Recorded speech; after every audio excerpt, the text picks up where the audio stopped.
Hello friends, चला तर मग आपण आता आहारात कोणती फळे घ्यायची याविषयी माहिती जाणून घेऊया. आहारात घ्यायची फळे. आजारांवर फळांचा रामबाण उपाय. 1. डाळिंब. डाळिंबामध्ये व्हिटॅमिन्स ए, सी, ई बरोबरच फ्लोरिक ॲसिड या रासायनिक घटकांबरोबरच अँटीऑक्सिडंट मोठ्या प्रमाणात असते. 2.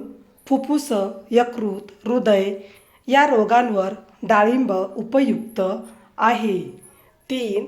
पोटांचे आजारही डाळिंबामुळे बरे होतात. 4. डाळिंबाचा प्रत्येक भाग शरीरासाठी फायदेशीर ठरणारा आहे. 5. छातीत दुखत असेल तर डाळिंब दाण्याचा 3 चमचे रस खडीसाखर मिसळून घेतले की आराम वाटतो. 6. कावीळ झाली असेल तर 6 चमचे डाळिंबाचा रस त्यात चमचाभर खडीसाखर मिसळून दिवसातून 2 वेळा सकाळी आणि सायंकाळ घ्या. पिवळेपण जाऊन कावीळ बरी होईल. 7. मुलांना खोकला झाला असेल तर डाळिंबाचा रस मध व साखर मिसळून चाटावा, म्हणजे खोकला थांबेल. 2. अंजीर. अंजिरातून शरीराला लोह तसेच व्हिटॅमिन ए, बी, सी हे भरपूर प्रमाणात मिळते. 2. अपचनाचा त्रास होणाऱ्या व्यक्तींनी रोज सकाळ संध्याकाळ 1 ते 2 अंजीर घ्यावे किंवा रस घ्यावा. 3. अंजीर खाल्ल्याने अजीर्णाचा त्रास कमी होतो. त्याचप्रमाणे पोटात केस गेल्यावर अंजीर खाल्ल्यामुळे त्याचे पाणी होते असे म्हणतात. 4.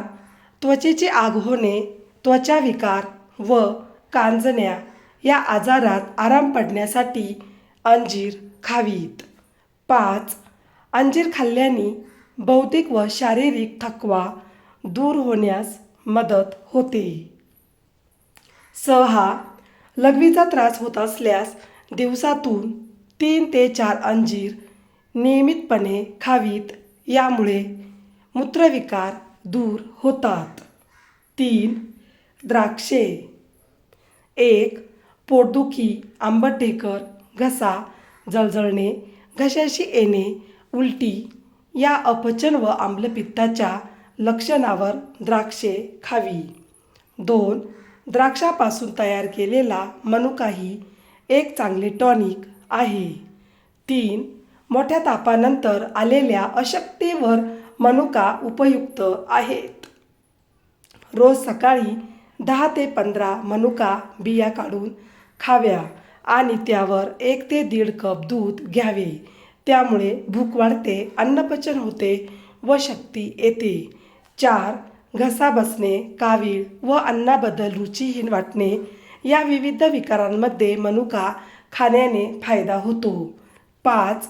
मनुका तुपावर परतून व त्यात चवीपुरते सदैव घालून खाल्ल्याने चक्कर येण्याचे थांबते.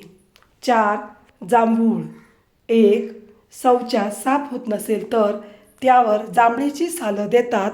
ही सालं चांगली 3 तोळे ठेवून पाण्यात 1 अष्टमांश काढा करावा व त्यात अर्धा तोळे तूप, 3 मासे दूध व पैसाभर खडीसाखर घालून घ्यावा. दिवसातून 2 वेळा असा घेतल्यास 5 ते 7 दिवसात अतिसार थांबते. 2. जांभळाच्या बियांचे चूर्ण हे मधुमेहावर उत्तम औषध आहे, परंतु ते तज्ज्ञांच्या सल्ल्यानेच घ्यावे. जांभळाचा मुख्य उपयोग मधुमेहावर होतो. मधुमेहाच्या रोग्यांनी जांभळाच्या बियांचे चूर्ण दर 4-4 तासांनी 1 मासा घोटभर पाण्याबरोबर घ्यावे. असे 2 महिने घेऊन पथ्याने राहिल्यास लघवीतून साखर जाण्याचे प्रमाण बरेच कमी होते. 3. तोंडावर उठणाऱ्या मुरमाच्या पुटकुळ्या जांभळीच्या बिया उगाळून लेप केल्याने जातात. जांभूळ रक्त शुद्ध करते. 4. जांभळीच्या पानांचा रस आणि सालीपासून केलेला काढा घेतल्यानेही अतिसाराला प्रतिबंध होतो. 5. पपई. 1. पपईचा चीक, खरूज, नायटा, गजकर्ण या त्वचा रोगावर लावल्यास उपयुक्त ठरतो. 2. जंतावर पपई हे एक चांगले औषध आहे. हा चीक व मध 2-2 चमचे एकत्र घोटावा. त्यात दुप्पट गरम पाणी घालून थंड झाल्यावर लहान मुलांना अर्धा चमचा 3 दिवस द्यावा. जंत पडून जातात. 3. पपई रोज नियमाने खाल्ल्यास भूक उत्तम लागते व अन्न पचण्यास मदत होते. 4. गर्भवती स्त्रियांनी पपई फळ खाऊ नये, त्यांना ती अपायकारक असते. 6. सफरचंद. 1. सफरचंदामध्ये अँटीडायऑक्सिडंट असते, त्यामुळे ते कॅन्सरपासून शरीराची सुरक्षा करते. 2. सफरचंदामध्ये potassium, calcium, phosphorus, magnesium, iron व झिंक असते, जे आपली त्वचा निखारते. 3. सफरचंद खाल्ल्याने चेहऱ्यावरचे डाग दूर होण्यास मदत होते.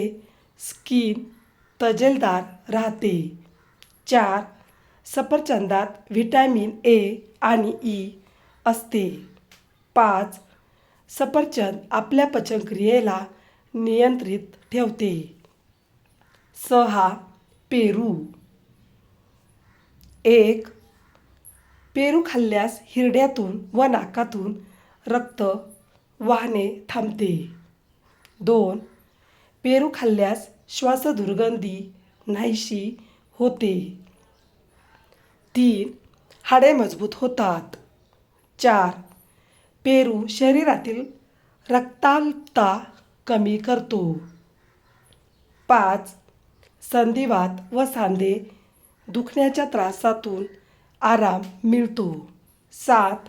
आवळा. 1. आवळे चावून खाल्ल्यास दात मजबूत होतात. 2.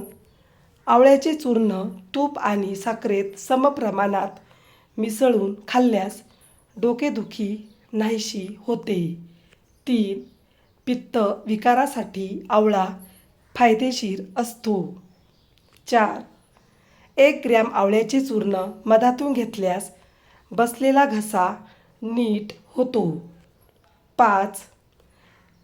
1 आवळ्याचा ताजा रस व 1 चमचा आवळा रोज घेतल्याने हृदयरोगास फायदेशीर असते. 8. मोसंबी. 1.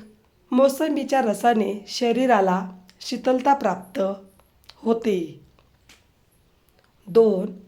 मोसंबीत ए, बी, सी ही जीवनसत्वे आढळतात. 3. मोसंबीची ताजी सालं चेहऱ्यावरील व्रण आणि मुरुमे घालवण्यासाठी उपयुक्त आहे. 4. मोसंबीची साल वातहारक असते. 5. अन्नपदार्थांना स्वाद आणण्यासाठी मोसंबीचा रस वापरला जातो. 8. टरबूज. 1. टरबूजामध्ये पाण्याचे प्रमाण अधिक असल्याने शरीरातील पाणी संतुलित ठेवण्याचे काम टरबूज करते. 2. मधुमेहाचा आजार असणाऱ्यांनी टरबूजाचे सेवन करावे. 3. हृदयाशी संबंधित आजार असलेल्यांसाठी टरबूज अधिक उपयुक्त ठरते. 4. शिवाय टरबूजामध्ये व्हिटॅमिन ए, सी आणि बी6 हे जीवनसत्व असतात. 5. उन्हाळ्याच्या दिवसांमधील एक महत्त्वपूर्ण फळ म्हणून ओळखले जाते. 9. लिंबू. 1. मळमळ होऊ लागताच लिंबू खावे. 2. लिंबाच्या बियांचे चूर्ण करून पाण्यातून घेतल्यास पोटातील कृमी मरतात. 3. लिंबाच्या साली वाळवून बनवलेल्या चूर्णाने दंतमंजन केल्यास दात स्वच्छ होतात. 4. लिंबाचा रस, आल्याचा रस व मध एकत्र प्यायल्यास पोटदुखी बरी होते. 5. लिंबाचा रस कपभर पाण्यात मिसळून दिवसातून 4 ते 5 वेळा घेतल्यास जुलाब थांबतात. 6. लिंबाच्या रसात तुळशीच्या पानांचा व कडुलिंबाच्या लिंबोळ्यांचा रस मिसळून घेऊन टाकावा. व्हिडिओ पूर्ण बघितल्याबद्दल खूप खूप धन्यवाद. चला तर मग पुन्हा भेटूया अशाच नवीन व्हिडिओमध्ये. तोपर्यंत बाय बाय.